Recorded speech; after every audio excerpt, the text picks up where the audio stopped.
민주당 법사위원들이 조희대 대법원장 출석 요구안을 의결했습니다. 하지만 조 대법원장은 나오지 않았고 대신 나온 법원 행정처장은 청와대로 책임을 돌렸습니다. 김민석 대표는 해방 이후 최악의 대법원장이라고 비판했습니다. 대법관은 대법원의 제청으로 국회 동의를 얻어 대통령이 임명하도록 되어 있습니다. 그리고 대통령과 대법원장의 견해가 다를 경우 이를 조율하고 헌법상 대통령의 최종 임명권도 존중하기 위해 청와대와 대법원이 사전 협의를 거쳐 제청권을 행사해온 것이 관행으로 평가됩니다. 그런데 그 관행이 처음으로 깨졌습니다. 민주당은 조희대 대법원장의 책임이라며 법사위에서 대법원장 출석 요구서를 의결했습니다. 대신 나온 법원 행정처장은 청와대의 책임을 주장했습니다. 청와대가 면담 기회를 주지 않았다고 했고 청와대와 사전 조율은 필수가 아니라는 발언도 했습니다. 먼저 박사라 기자입니다. 조희대 대법원장이 대통령과 사전 협의 없이 대법관 후보자를 서면 제청한 걸 두고 민주당은 정치꾼이나 다름없는 행동이라며 강하게 비판했습니다. 임명권자인 대통령과 인준을 해줄 국회를 완전히 무시하고 한번 싸워보자. 조희대 대법원장 그러는 거예요? 이건 나한테 탄핵해봐라. 선전포고 아니에요? 반면 국민의힘은 애초에 대통령이 대법관 임명 제청에 간섭하는 것 자체가 불법 아니냐며 반박했습니다. 사전에 한다면 우리나라 헌법 규정 어디에도 없는 제청권에 대한 대통령의 간섭이에요. 민주당은 당사자가 직접 국회에 나와 해명하는 게 맞다며 출석 요구안을 의결했습니다. 하지만 조 대법원장은 끝내 모습을 드러내지 않았고 노경필 법원 행정처장은 청와대가 대통령과 면담 기회를 주지 않았기 때문에 서면 제청한 것이라며 책임을 돌리는가 하면 두 분이 만난 합의할 기회를 주시지 않았기 때문에 결국 마지막 남은 방법밖에 없었습니다. 청와대 민정수석에게 서면 제청을 알린 걸 협의라고 표현해 논란이 일었습니다. 서면 제청하는 걸 합의했습니다. 거짓말하지 마시고요. 마지막 날 통보를 했습니다. 그러니까 통보한 거잖아요. 이거 하는 거에 대해서 어떻게 생각하시냐고 말씀을 드렸습니다. 그동안 관례에 따라 대통령과 협의를 거쳐 후보를 제청해왔다는 지적에 대해서도 헌법에 따라 대법원장의 제청권이 있고 대통령은 임명권이 있다고 했습니다. 대통령이 원하는 분을 무조건 제청해야 된다면 헌법에서 제청권을 규정할 이유가 없다고 생각합니다. JTBC 박사라입니다. 청와대는 조 대법원장의 서면 제청에 대해 공식 언급은 하지 않고 있습니다. 그런데 불편한 기류가 역력합니다. 김민석 민주당 대표는 해방 이후 최악의 대법원장이고 사법농단이라고 비판했습니다. 민주당 지도부에선 탄핵 논의를 시작하자는 목소리가 나왔습니다. 국민의힘은 탄핵몰이라고 맞섰습니다. 최규진 기자입니다. 청와대는 어제 조희대 대법원장의 서면 제청 이후 하루가 지났지만 오늘도 공식 입장을 내놓지 않았습니다. 다만 조 대법원장이 사전 조율이나 이 대통령과 면담 없이 서면 통보한 데에 대해 내부에선 황당하다는 분위기가 전해졌습니다. 청와대 관계자는 사전 협의는 헌법상 임명권과 제청권의 취지를 고려한 관례라며 서면 통보는 도저히 이해할 수 없다고 말했습니다. 이재명 정부 첫 대법관 제청이 협의 없이 이뤄지자 여권에서는 조 대법원장의 공개 사퇴 요구가 터져나왔습니다. 김민석 당대표는 해방 이후 최악의 대법원장이라며 조희대 씨는 물러나는 게 낫다고 비판했습니다. 퇴학을 구걸하는 불량 학생과 같다고 제가 이야기한 것이 전혀 험한 얘기가 저는 아니라고 생각합니다. 스스로가 한덕수 씨처럼 불명예 퇴역의 길을 자초했다 이렇게 생각합니다. 209일 동안 대법관 제청을 미룬 데 이어 대통령까지 패싱한 사법 쿠데타라며 탄핵 주장도 다시 나왔습니다. 국회가 즉시 탄핵을 포함한 조희대 거치 논의를 시작해야 한다고 생각합니다. 야당은 대법관 제청은 헌법이 보장한 대법원장의 권한이라며 정부 여당이 괘씸죄를 묻고 있다고 비판했습니다. 구태 관행을 따르지 않았다는 이유로 사법부 수장에게 퇴진을 강요하는 것은 사법부를 권력의 시녀로 길들이겠다는 오만의 극치입니다. 장동혁 국민의힘 대표도 대법원장 탄핵을 시도할 경우 국민이 정권을 탄핵할 것이라며 이재명 대통령의 재판 재개를 요구했습니다. JTBC 최규진입니다. 조희대 대법원장은 입을 굳게 닫았습니다. 오늘 출근길에 기자들이 기다리다 서면 통보 이유를 물었지만 답하지 않고 들어갔습니다. 사법부 안에선 대법관 임명 지연으로 인한 직무유기 논란을 우려했을 거라는 분석과 함께 그렇더라도 절차는 지켰어야 하는 게 아니냐는 조 대법원장에 대한 비판 발언도 나왔습니다. 김지훈 기자입니다. 대법관 후보를 제청하면서 전례 없는 서면 제청 방식을 택한 조희대 대법원장. 오늘 출근길에서 이유를 묻는 질문에 말을 아꼈습니다. 대법관 후임 청와대에 서면 통보하신 일이 있으신가요? 지금 5개월간 공석이었는데 청와대하고 조율이 잘 안 되신 건가요? 대법관 인사를 둘러싼 청와대와 대법원의 물밑 줄다리기는 7개월 가까이 이어졌습니다. 청와대는 여성이면서 진보 성향으로 평가받는 김민기 서울고법 판사를 원했지만 대법원은 김 판사의 남편이 헌법재판관이란 점 때문에 받아들이지 않은 것으로 전해졌습니다. 다른 대법관 후보를 두고도 끝내 합의에 이르지 못하면서 조 대법원장이 서면 제청을 택한 것으로 풀이됩니다. 사법부 안에선 한덕수 전 총리의 재판이 압박으로 작용했을 거란 분석도 나옵니다. 다만 제청 절차를 놓고선 내부에서도 쓴소리가 나왔습니다. 한 고등법원 부장판사는 적어도 직접 찾아가서 이렇게 할 수밖에 없다고 이야기하는 과정은 필요했다고 지적했습니다. 또 다른 부장판사는 청와대 입장에서는 이재명 정부 첫 대법관 인사인데 대통령 의사가 반영되지 않았으니 받아들이지 않을 가능성도 있다고 우려했습니다. JTBC 김지훈입니다. 네, 이 사안을 취재 중인 김혜리 기자가 나와 있습니다. 우선 절차상의 문제부터 짚어보죠. 대법관 제청 절차는 헌법에 어떻게 나와 있습니까? 네, 우리 헌법의 대법관은 대법원장의 제청으로 국회 동의를 얻어서 대통령이 임명한다고 돼 있습니다. 네. 대법원장, 국회, 대통령 이렇게 세 헌법기관의 상호 견제와 협의를 전제로 하고 있는 겁니다. 따라서 대법원장이 대법관을 제청하는 과정에서 청와대와 사전에 조율을 하는 게 관례였습니다. 그런데 조희대 대법원장이 이 관례를 깨고 청와대와 합의 없이 서면으로 대법관 후보를 제청한 겁니다. 네. 역대 정권에서 대법관 공백이 없었던 건 아닙니다. 다만 대부분 국회 인사청문회 단계에서 임명이 지연됐던 거고요. 이렇게 제청이 늦어진 것도 서면으로 한 것도 전부 이번이 처음입니다. 네. 사전 협의가 되지 않은 이유를 좀 더 지켜보죠.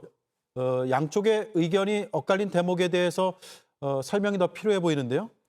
네, 청와대가 원했다고 하는 우선 김민기 서울고법 판사에 대해서 대법원은 남편이 헌법재판관이라면서 거부한 걸로 전해졌습니다. 네.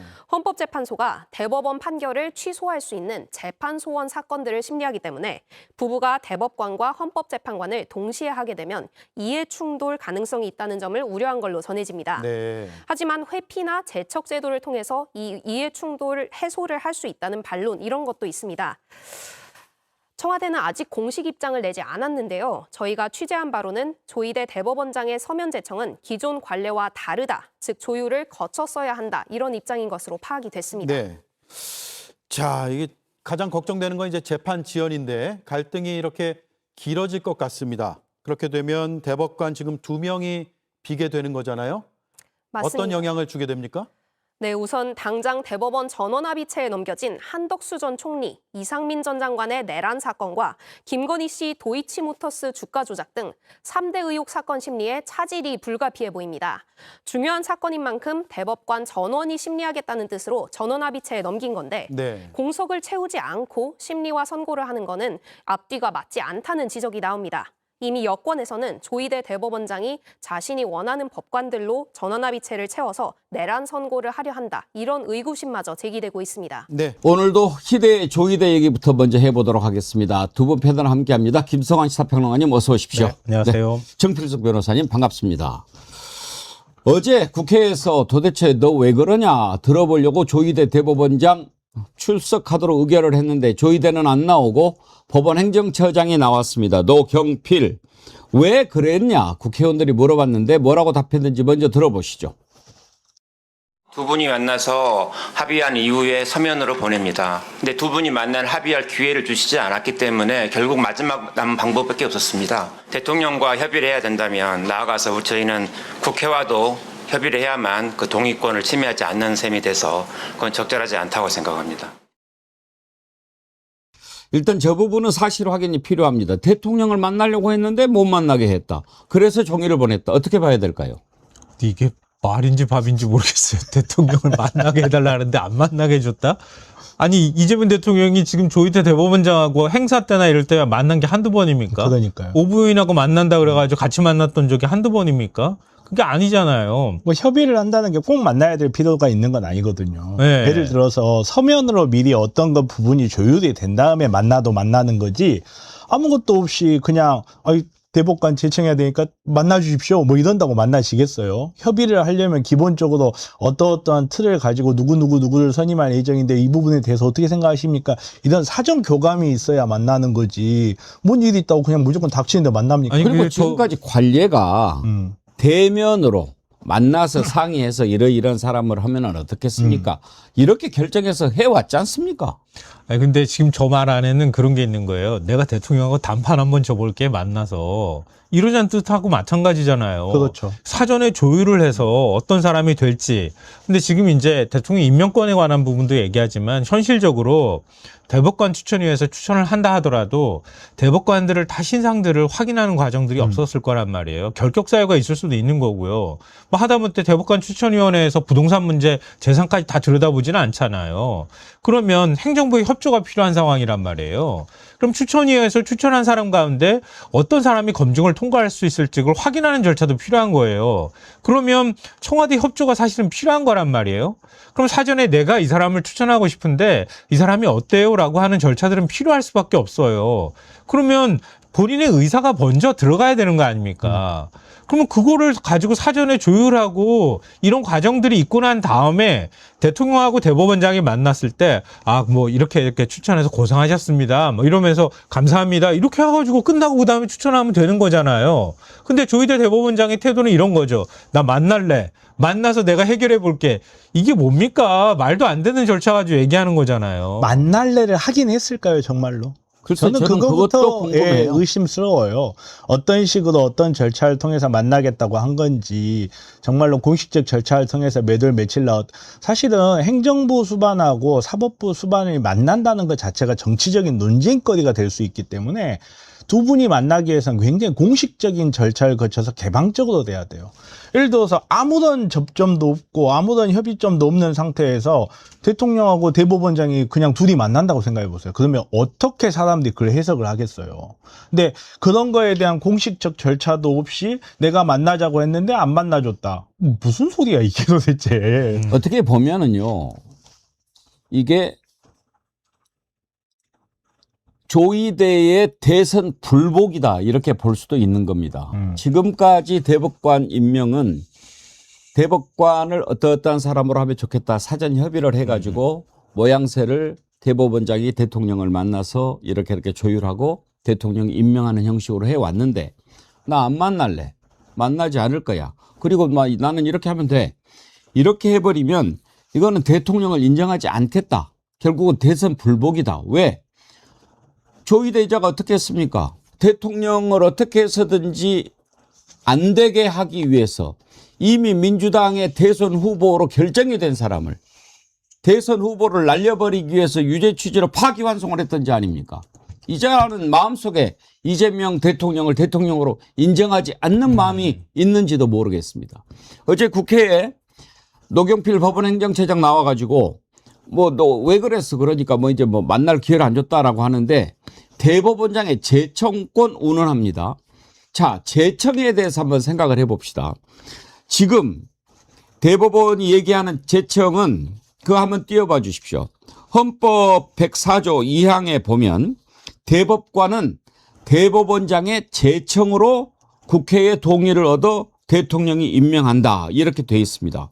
그러니까 아니 대법원장이 재청해서 대통령 임명하니까 우리는 대법원장의 재청권을 행사한 거다. 재청하니까 받으려면 받고 말라면 마세요. 우리는 우리 권한 행사하는 겁니다. 이러는 거예요. 저걸 잘 봐야 되는 게 재청이라는 게 내가 지명하는 게 아닙니다. 재청하는 거예요. 이 사람 어떻습니까? 이 재청권이요. 하나 더 보십시다. 국무총리한테도 재청권이 있습니다. 그거는 헌법 87조에 있어요. 국무위원은 국무총리의 재청으로 대통령이 임명한다. 그러면 지금 조의대의 논리를 그대로 따른다고 한다면 한석수 국무총리가 장관은요, 이러이러이러한 사람 하세요. 그렇게 하면 대통령이 네 알겠습니다 하고 임명장을 줘야 된다는 얘기입니까?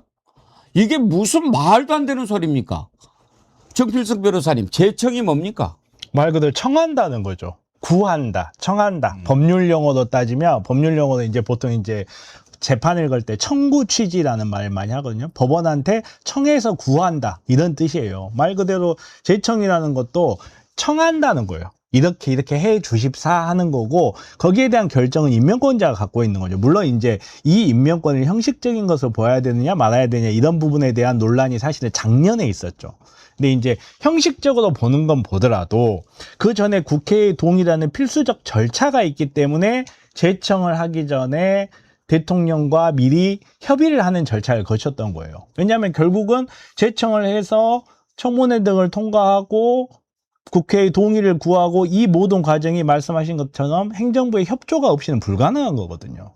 그러다 보니까 이런 절차들을 만들어 놓은 거고, 이게 이제 권한, 본인은 이제 이게 헌법적 권한이다라고 이야기를 하고, 사실 이 헌법적 권한에 맞물려서 헌법적 관행이 있는 거거든요. 관행을 무시한다는 게 경우에 따라서는 이걸 이제 어떻게 판단해야 될지는 논란의 여지는 있지만, 관행을 무시했다고 해서 자기의 행위가 적법하게 되는 건 또 아니에요. 항상. 근데 말 그대로 법 기술자답게 나는 법에 정해진 대로 했을 뿐이니까 나는 괜찮아 라는 말은 헌법재판소 가서 판사 앞에서 하십시오. 저는 진짜 그렇게 말하고 싶어요. 근데 이게 어제도 사실은 저도 그 관행이란 말을 쓰는 거를 되게 불편하게 생각했는데요. 왜냐하면 이게 헌법 정신인 겁니다. 그러니까 사법부한테 독립적인 권한을 준 거잖아요. 그러니까 사법부의 독립성과 그리고 전문성을 존중하는 차원에서 사법부, 특히 대법원장이 대법관들을 제청할 수 있도록 하게 만들어 놓은 거예요. 그런데 대법관이 그러면은 자기 마음대로 대법원장이 자기 마음대로 대법관을 임명할 수 있잖아요. 그래서 내부적인 견제 장치로 둔 게 대법관 후보 추천위원회를 둬서 외부 그 전문가들까지 포함해서 대법관들을 추천하도록 만든 거고요. 그럼 그 중에서 대법원장이 한 명을 추천을 하되 거기에 2개의 단서 조항이 달려 있잖아요. 하나는 국회 동의권이라는 게 들어가 있거든요. 국회 동의를 얻어야 되는 거고요. 그러니까 우리가 흔히 말할 때 임명 동의를 얘기하는 겁니다.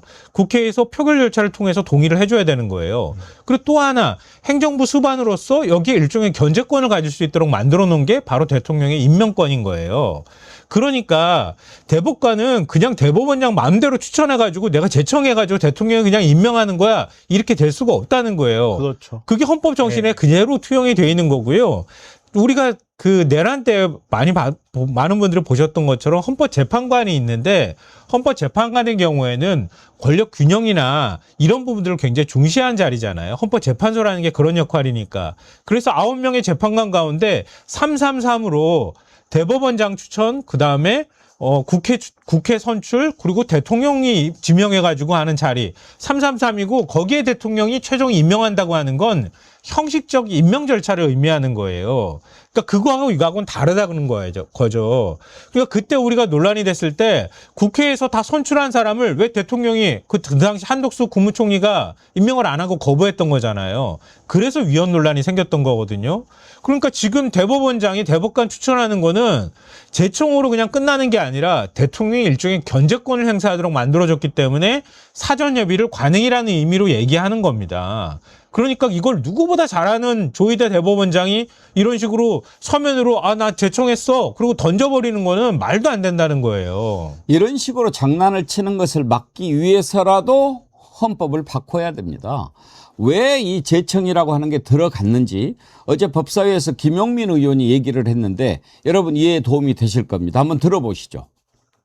자, 이 대법관 제청, 대법원장이 대법관 제청하는 거 언제 들어간지 아세요? 헌법에? 법원행정처장님.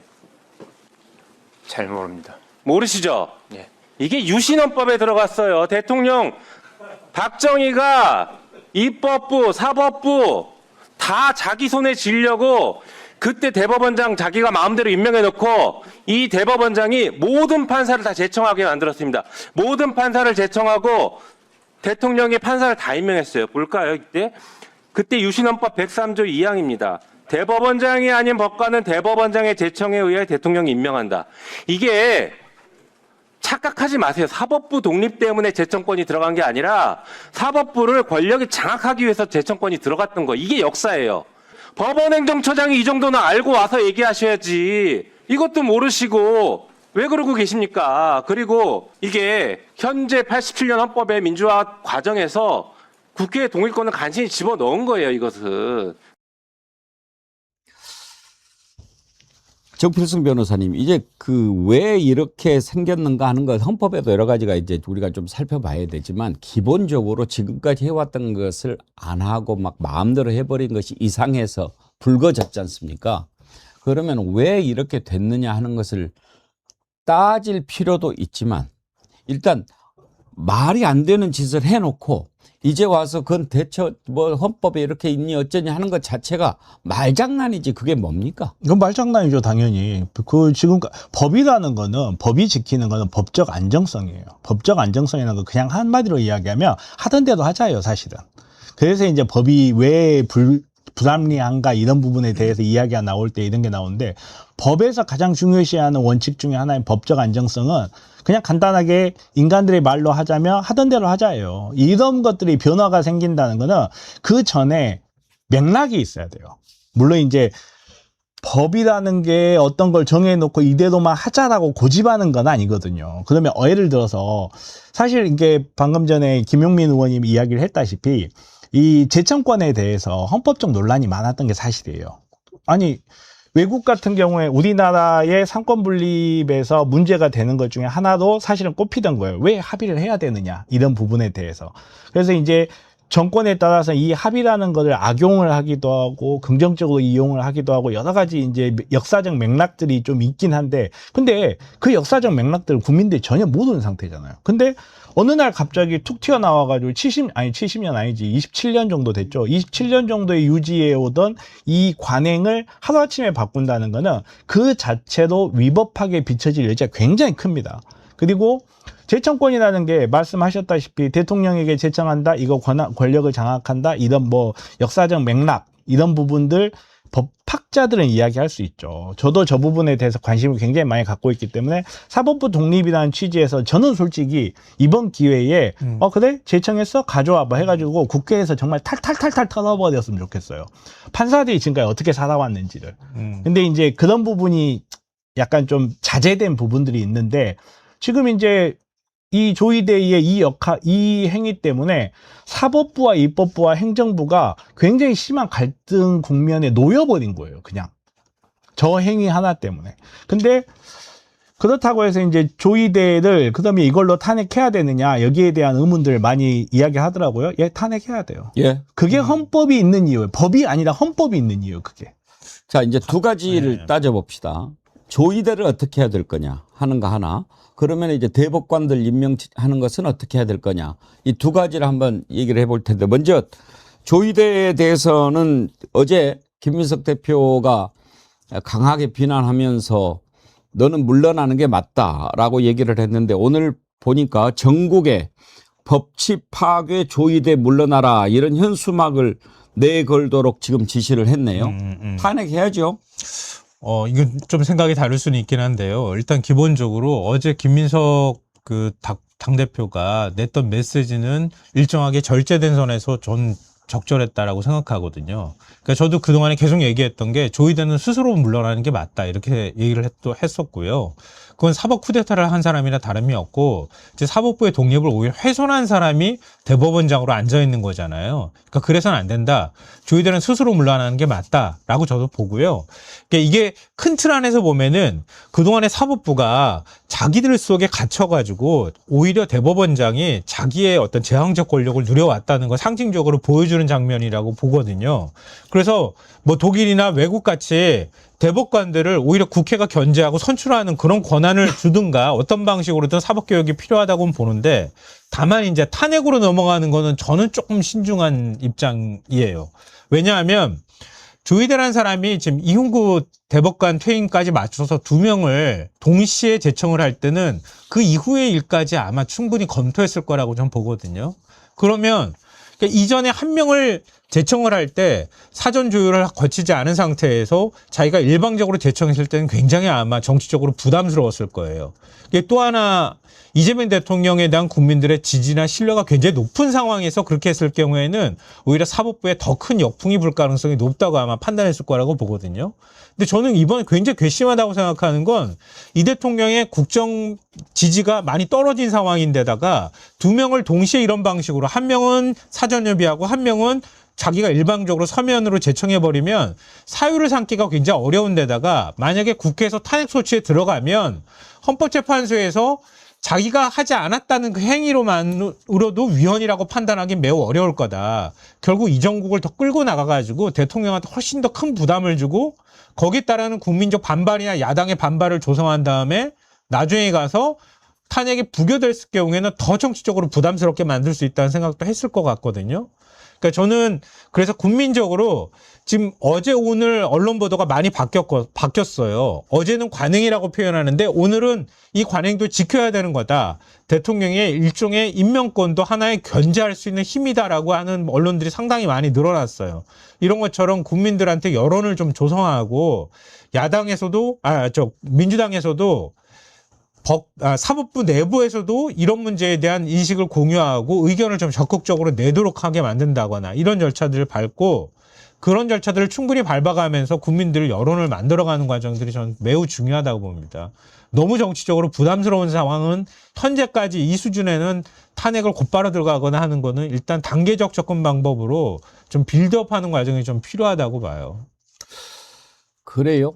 탄핵을 나는 해야 된다고 생각하는데. 저는 이제 탄핵을 해야 된다고 생각하는 이유가 말씀하신 거 저는 100% 동의하거든요. 지금 이제 지지율도 떨어진 것 같고 자기가 정치적으로 이익을 얻을 수 있는 상황이다라고 생각하고 이런 행동을 하는 것 같긴 한데 사람이 인간이 이렇게까지 해야 되나? 라는 순간에는 그 사람은 그렇게까지 하지 않으면 안 되는 상황이 있는 거예요. 그러니까 저는 우선은 조이대 탄핵에 대해서 그동안 사실은 충분히 오랫동안 숙고를 해왔고 조이대 같은 경우에 본인이 스스로 물러날 가능성이 제로예요.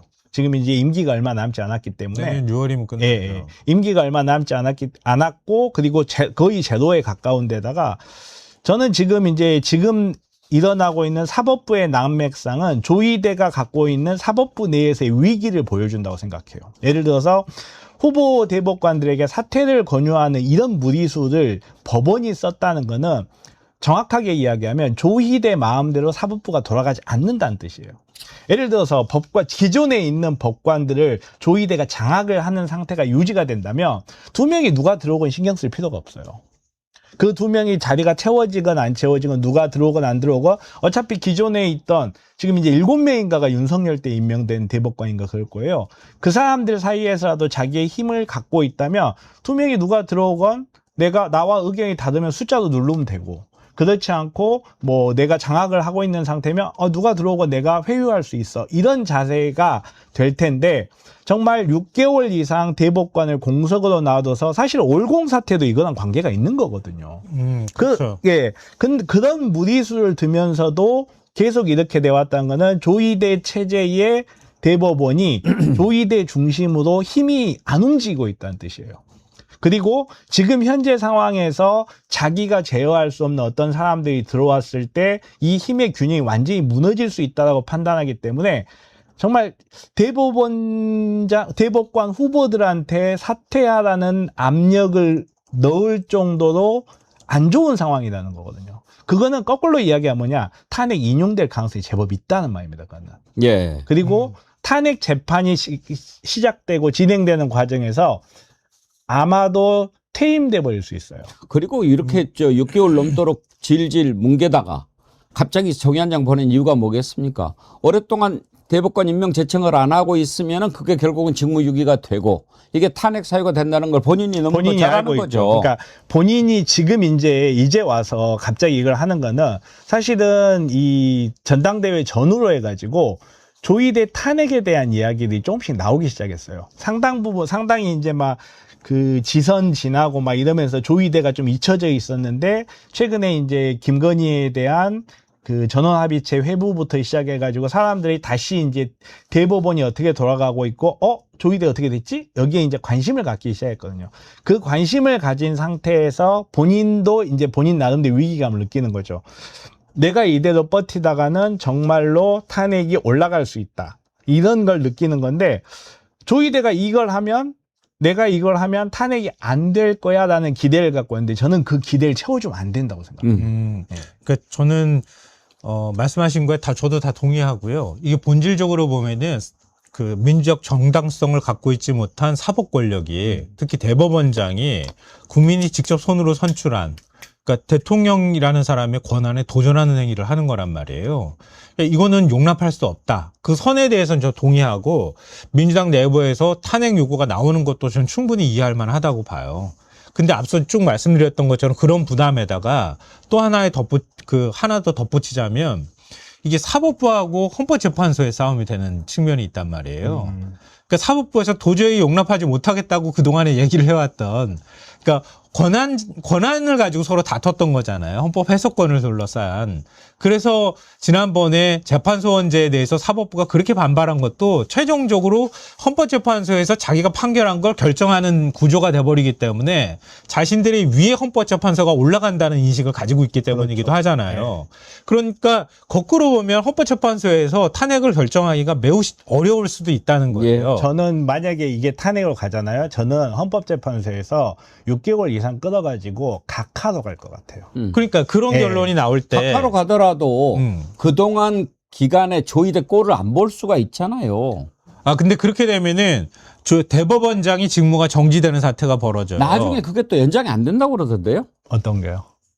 예를 들어서 탄핵을 하지 않습니까? 그러면 직무가 정지가 되지 않습니까? 안 되니까 임기가 제가 봤을 때는 헌법재판소 입장에서는 정치적 시비도 피하고, 그리고 뭐 법적인 이런 판단 부담 때문에 저는 임기 끝날 때까지 버텼다가 임기 끝났으니까 탄핵 재판은 더 이상 할 의미가 없다 하고 각하로 갈 것 같아요. 이미 그러면은 어차피 그때부터 내년 6월인가요? 이자 임기가 끝나는 날이? 그때까지 조의대 직무를 정지시키면 되는 거 아니냐? 그러면 이렇게 되는 거죠. 대법원장이 직무가 정지된 상태에서 전합을 열기 어렵다고, 그래서 내란 사건들을 줄줄이 연기해 버리는 거죠. 이것도 우려될 만한 부분 중에 하나예요. 그거는 가능한 시나리오이긴 한데, 조의대가 지금 하고 있는 행태로 봤을 때는 사법부를 장악하지 못한다고 저는 생각을 하고 있어요. 그러면 조의대가 빠졌을 때 과연 대법원장 대행이나 이런 사람들이 그런 좀 일반인들이 봤을 때 이해가 되지 쉽게 납득되지 않는 이유로 김건희라든지 내란 재판을 지연시켜가지고 이 사람을 풀어준다라는 이런 최악의 악수를 드는 거는 오히려 조의대가 거기에 있을 때 가능성이 높지, 조의대가 아닌 다른 사람, 나는 조의대 꼴이 되지 말아야지라고 생각하는 그 사람이 그렇게 할 것 같지는 않습니다. 그래서 제 생각은 그런 거예요. 그러니까 거기까지 끌고 가는 과정들은 이후에 정치적으로 어떻게 대법원이 대응하느냐 이런 것들 지켜보면서 해도 될 것 같고, 아까 빌드업이나 단계적인 접근이 필요하다고 말씀드린 건 이참에 더 사법개혁하라. 국회 차원에서. 그러니까 뭐 독일처럼 법관선출위원회에 의회 연방 하원 의원들이 들어가가지고 같이 선출하는 작업을 하든 어떤 방식으로든 민족 절차를 가질 수 있도록 하게 만들든가. 이게 사실은 대법원장 혼자 대법관들이 임명제청권을 갖고 있는 나라는 거의 없단 말이에요. 아시는 것처럼. 그러면 그런 방식으로 사법개혁을 해나가면 되는 거죠. 제도적으로 그렇게 하면 제가 볼 때는 지난번에 대법관 증원을 26명까지 단계적으로 3년에 걸쳐서 2028년부터 하게 만들어 놓은 것도 어찌 보면 조의대 같은 대법원장이 나올 수 있다는 걸 확인했기 때문이기도 하거든요. 그러니까 이번에도 역시 대법관들에 대한 견제, 인사평가에 관한 문제, 법원 행정처를 없애는 문제, 그리고 대법관을 추천할 때 다양성을 갖도록 하는 문제, 이런 것들 등등 해가지고 밀어뒀던 사법개혁안들을 강력하게 밀어붙이면 오히려 법원 내부에서 조의대 대법원장에 대한 비토 목소리가 더 커질 수 있다고 봐요. 그 방법들을 통해서 국회가 적극적으로 사법개혁에 나서는 게 전 더 필요하다고 생각합니다. 뭐 신중한 접근 충분히 이해가 갑니다만은 지금 국민들의 감정은 조의대 이자 더 이상 보고 있을 수 없다 하는 것이 더 높지 않을까 싶습니다. 송현님, 그리고 대법원 법관들 의자도 너무 높아요. 식당 의자로 바꿔야 합니다. 사실 거기에 대해서도 논의가 많긴 해요. 우리나라는 법원에 가면 법대라고 해가지고 네. 법관들이 변호사나 검사보다 훨씬 높은 곳에서 내려다보거든요. 이런 구조를 갖고 있는 나라 일본 정도밖에 없어요. 예. 평등한 위치에서 평등하게 다퉈야 된다는 게 우리 원래 사법 정신인데 우리나라는 사실 법원에 들어가는 순간 그게 다 깨져 있다는 그런 부분에 대한 논의가 사실 굉장히 많습니다. 또 하나 짧게 이것도 살펴봅시다. 지금 이 대법원장의 대법관 제청도 세계적으로 유례가 없는 제도라고 해요. 미국이나 독일은 대법원장에게 대법관 제청권이 없고 대법원장도 그냥 대법관 중에 한 명이라는 거죠. 그렇죠. 사실은 그게 맞아요. 정말 중요한 이야기예요. 대법원장도 그냥 대법관 중에 한 명일 뿐이에요. 근데 우리나라에서는 이 대법원장이 마치 사실은 재판에서는 절대 그러면 안 되거든요. 재판 3명의 판사들이 동등하게 판단해야 되는 거고 대법원도 역시 9인 이상의 판사들이 동등하게 판단해야 되는데 우리나라 재밌는 게 뭐가 있냐면 우리나라 전원합의체를 하잖아요. 그러면 대법원장은 절대 소수에 있지 않는다는 말이 있어요. 대법원장은 절대 소수 의견을 내지 않아요. 대법원장의 의견이 항상 다수 의견이에요. 이게 굉장히 심각한 문제인데 사실 이런 관행이나 바꾸지. 이런 관행이나 바꾸지. 정말 이런 게 문제가 많아요. 근데 사실 이제 사법부 개혁은 정말 가장 중요한 게 이제 저 같은 경우는 개인적으로 배심제가 강제력이 있는 배심제나 참심제가 들어와야 된다고 생각하는데 개헌이 안 되면 아무것도 안 돼요. 좀. 아까 이제 윤석열 때 임명한 대법관이 7명이라고 하셨는데 제가 알기로는 10명이거든요. 10명. 그러니까 그러면은 그 사람들을 조의대가 대부분 임명 제청을 한 사람들이잖아요. 그렇죠. 근데 조의대 뜻을 어떻게 거스르겠습니까? 그게 웃기는 거였잖아요. 아니 사실은 거슬러야 되는데. 그렇죠. 자기 의견을 내야 되는 건데 의견을 못 내는 거잖아요. 눈치 보면서. 그러니까 이재명 대통령 선거법 위반 사건을 전압으로 바로 올려가지고 해도 딱 윤석열이 임명한 대법관들만 딱 동의하잖아요. 그러니까 그런 현상이 나타나는 거고 법관 인사권 문제도 계속 얘기가 나왔는데 법원행정처를 통해서 대법원장이 인사를 다 내버리니까 판사들이 거기에다가 코드를 맞춰서 전부 줄을 서잖아요. 그렇죠. 그러니까 그런 문제들을 이번 기회에 다시 개혁하는 작업에 들어가야 된다는 거죠. 하여튼 조의대 징글징글합니다. 철웅이님 아주 좋은 아이디어 주셨는데 조의대 앉아있는 의자 스프링을 빼버려야 합니다.